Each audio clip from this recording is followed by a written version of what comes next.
So, what's up people and welcome to the Mission 97 discussion of Spy Family.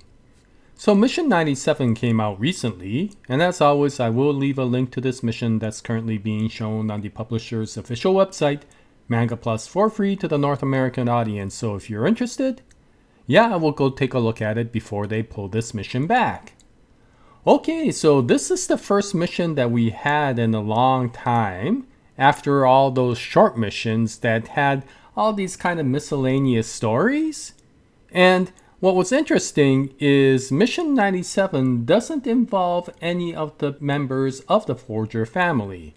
And because of that, there has been a few complaints by many of the readers who said we need to really get back to Operation Strix. But for myself, I really enjoyed Mission 97. If you recall, in Mission 96, when Damien and Anya were having that dance, one of the things I really enjoyed was Mr. Henderson dancing with Martha. And I've always been intrigued by Martha as a character, and of course I always enjoyed Mr. Henderson as a character as well. And so I was hoping that maybe we could get a little bit of a background with regards to Martha. Now when I mentioned that, the story that I expected to get was the story with regards to Martha being a famous soldier of Ostania. But what I got was something that I actually enjoyed a lot more. I didn't think Tatsuya Endo would go this far, but we actually got a glimpse into Martha's life as a young lady and how her life related to Mr. Henderson's life. And so in this case, I'll call Martha Martha and Mr. Henderson Henry, since these are stories about their young selves. And I really enjoyed this very much, not because it's a ship between Martha and Henry, but more so because we get to delve deeper into these two characters and find out who they are. And so Mission 97 starts off where young Harry Henderson, who's in the sophomore year at Eden College, first comes to acquaintance with Martha. It turns out that Martha was a transfer student from another school and she got a scholarship because she was so good in ballet. And the first time Henry meets Martha is exactly during her ballet program at a talent show. And what we find out is it's actually Martha's dance that made Henry turn into a man of elegance, right? And it turns out that not only is he famous for being elegant to us readers, but also he is famous amongst his peers at school because he mentioned this phrase. And it gets him a little bit into trouble with some of his friends who stopped being his friends because he was so cringe during that time, but it also made other people look up to him because of his elegance, and one of them turned out to be Martha. And although this was a first time meeting, I guess it burnt into her memory with regards to what he said. And the next time they met, which was during a time when Henry was having tea in the garden, Martha comes up to him and says, "You must be the elegant boy." And of course Henry responds with, "And you must be the dancer." And so they get acquainted due to that comment that Henry says. And we get a little bit of insight into even his past, where it turns out that Henry was always wanting to strive towards elegance because of something his father said, which was to become a man of high stature. And I guess from Henry's perspective, elegance was one of the most important things with regards to that. But in any case, of course, this triggers the relationship, and this meeting creates an opportunity for Martha to become familiar with Henry. And it turns out that by this time, Henry was already an imperial scholar, and because of that, he was allowed to have tea in the garden every morning. And what's funny is Martha decided to invite herself to these occasions, and the two of them, reluctantly from Henry's point of view, got along actually quite well. And now we fast forward to a little bit later, right before the point where Henry's about to graduate, and it turns out that Martha and Henry have become good friends, but also Henry has kind of become a target for bullying by a lot of people who do not like his pursuit of elegance, right?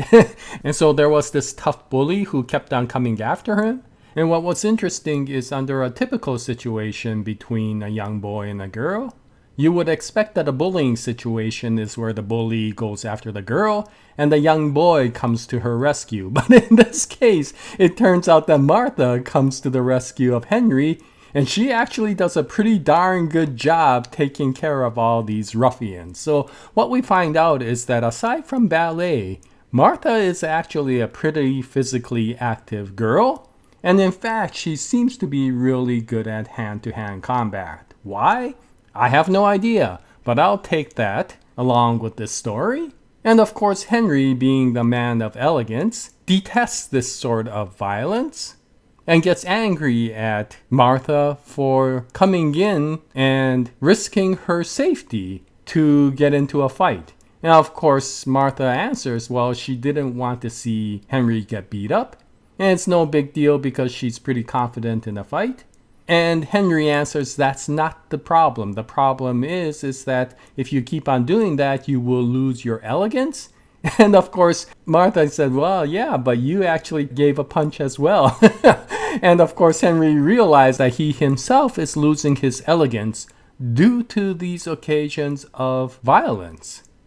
And so from this, we already start seeing the sort of personality relationship that comes along.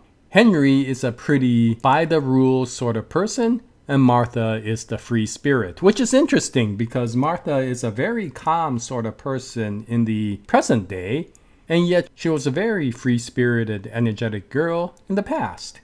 And so it'll be interesting to see how this plays along, but this relationship turns out to be a very interesting one because it's kind of like that odd couple, right? The very serious person and the very free-spirited one. But it also shows a very close relationship between the two. Kind of awkward, but getting along. Kind of like Anya and Damien in many ways. Except much more advanced in maturity for these two. And what Henry finds out is once he tells the teachers with regards to the bullying, they really are not willing to do anything because the bully is a son of a major arms producer. And considering there is great tension that's building up between the East and the West, they don't want to make this person's parent angry. And so you're starting to see various things, right? One is that there is a growing tension that's going on between the East and the West. We kind of understand that because, of course, we saw it in Lloyd's history as well. But the other is the tremendous amount of politics that goes on. And this affects Henry. You could tell that because he's starting to realize that this tension between the East and the West is creating a lot of situations where a lot of people are losing their morals to keep going. And it really irks Henry a lot considering he is a man of elegance. And it is at that time that he decides and tells Martha that the only way he could figure out how to defend the elegance is to become a teacher and to teach that elegance to the new students.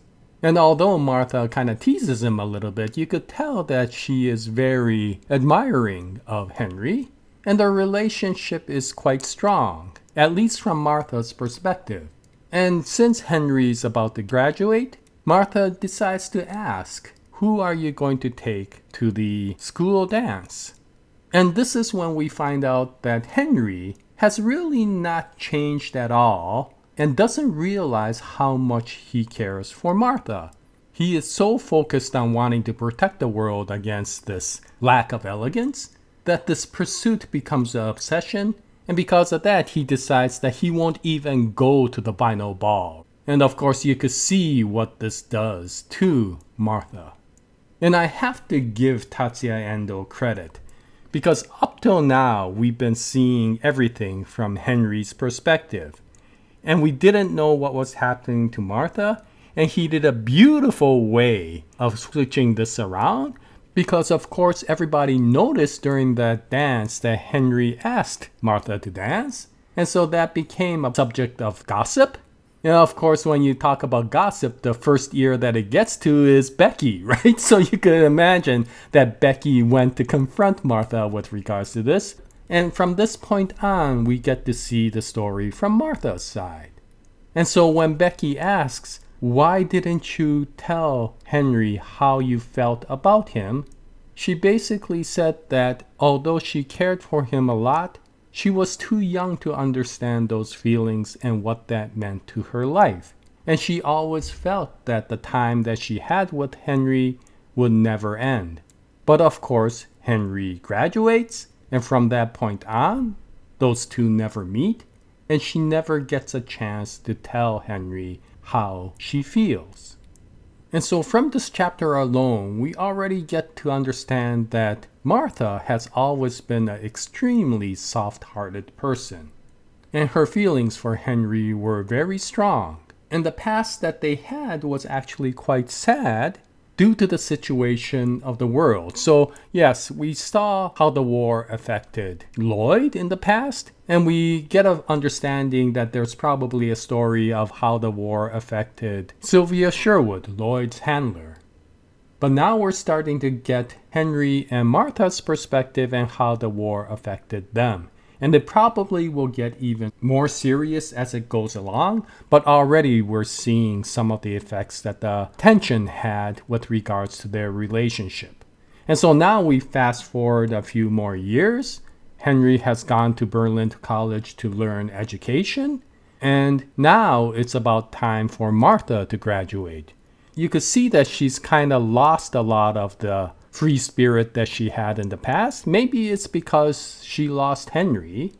And at this point, all she really cares about is graduating and going to wherever she needs to go next. She doesn't seem to have as much purpose as she did in the past. But at the end of the chapter, we find out that maybe it's about to change because the teacher who has come in from Berlin College to take care of Martha's class is Henry. And so you could tell that Martha already wants to start another relationship with Henry, and it'll be interesting to see how the next chapters go. Now, with this said, I don't think this is going to be a really romantic ship because, of course, we know that Henry and Martha are apart right now, which indicates that the relationship was never given a chance to solidify. And we also know that Martha became a high-level soldier for the Ostania military, one that is quite known to the military of today. And considering how free-spirited she was, and considering that she was more an artist than anything else, what happened to make Martha join the military? There could be many things. One possibility is maybe Henry gets kidnapped or becomes a hostage, and the only way anybody could save him is maybe the military needs to go in and save him. And it's at that time that maybe Martha feels that the only way this country and the people she loves can be saved is to protect them by joining the military herself. I don't know. It'll be interesting to see how this continues. But Tatsuya Endo always has a very interesting way of moving this. And I really like the way he set this up because this isn't just about Martha's past with regards to the military, and this isn't just about the war and learning a little bit more about it. This is about learning who Martha is as a character, as well as Henry Henderson. And this backstory most likely will deepen our knowledge of these characters and make us closer to them. And it will be interesting to see then how their relationship and these two characters will help the Forger family move along. Now, I do know that a lot of people did not like this chapter because they just wanted to see the Forgers. But I always feel that these sorts of chapters are important to build the world to which the Forgers will move in this era, right? Both Henry Henderson and Martha are strong supporting characters in the story. And we'll probably learn more about them and get a perspective of what motivates them. And considering the fact that there is already another potential war that may come up, and that is what Lloyd is trying to stop, knowing what these characters went through in the past will probably give us an understanding of how they will make their decisions in this era. So I think Tatsuya Endo is doing a really good job by giving us more information with regards to these two characters so that they can be set up for whatever happens in Operation Strix, but at the same time, create a relationship that I think a lot of people enjoy with regards to the story. This isn't just about spy. This isn't an action story like Dragon Ball Z. This is a lot more relationship story. And the way Tatsuya Endo writes this story, I think, is very good. Now, I know a lot of people are saying Tatsuya Endo just needs to write about Operation Strix and he is lagging really bad. But from my perspective, actually, I enjoyed this a lot because he is setting up the world. And we are in Mission 97, and maybe people will think this is very advanced because lots of other comics have already finished by this time. But if we look at something like One Piece, well, around this time is when Luffy finally gets out of East Blue. So for One Piece, it took 100 chapters to just get over the prequel of the entire story, right? And so, yeah, so long as there's a reason to build this world, I have no complaints with this. And I think Tatsuya Endo is doing a very good job with regards to balancing the action, the plot of Operation Strix, the comedy, the family values of the Forgers, and all the characters around them by being able to build all of this up in the series. And so I do look forward to seeing what happens to Martha and Henry in the future. And once the next mission comes out, I'll bring out another episode, and I hope you join me at that time. But this is the Mission 97 discussion of Spy Family. If you read it, what you think about it, any comments will be greatly appreciated. And until the next mission, happy manga reading, and as always, Jaya, nice day everyone.